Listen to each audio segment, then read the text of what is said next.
आपके content structure की एक ऐसी मिस्टेक है जो आपको यूजर और एआई इंजन्स के पास पहुंचने से रोक रही है। वो क्या है? सुन लो और सेव कर लो। जीरो क्लिक सर्चेस का टाइम है। गूगल की 2026 की गाइडलाइंस भी आ चुकी हैं। अगर आपने सर्च इंटेंट को मैच नहीं किया, ह्यूमंस जो ढूंढ रहे हैं, जो क्वेरी कर रहे हैं, उसको मैच नहीं किया, तो आप कहीं पर भी लिस्ट नहीं होंगे। अब वो गलती ये है, use of what is section in every blog.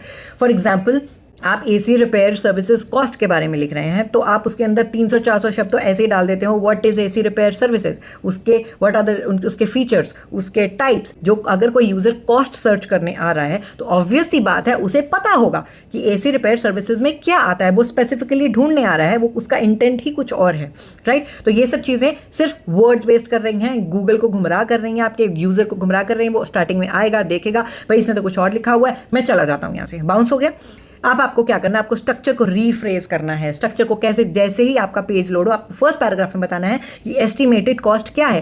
फिर उसके बाद उसके जो फैक्टर्स हैं वो एक्सप्लेन करो कि भाई इतने टाइप्स की रिपेयरिंग होती है और ये उनकी कॉस्ट है। और उसके बाद स्प्लिट की कितनी होगी, विंडो एसी की कितनी होगी, क्या फैक्टर्स हैं, क्या किस एरिया के अकॉर्डिंगली डिपेंड कर रहा है, और क्या टेक्निक्स यूज हो रही हैं। मतलब these kind of things try to include them. और आपके जो एफएक्यूज होंगे वो भी कॉस्ट, प्राइसेस, चार्जेस, बजट, इन सब चीज़ों के आसपास रिवॉल्व करेंगे। तब जाकर के आपका एक बहुत ही बेहतरीन ब्लॉग बन के आएगा, जो कि एआई भी पसंद करेगा, गूगल भी पसंद करेगा और ह्यूमंस तो पसंद करेंगे ही करेंगे। For more such insights keep following me.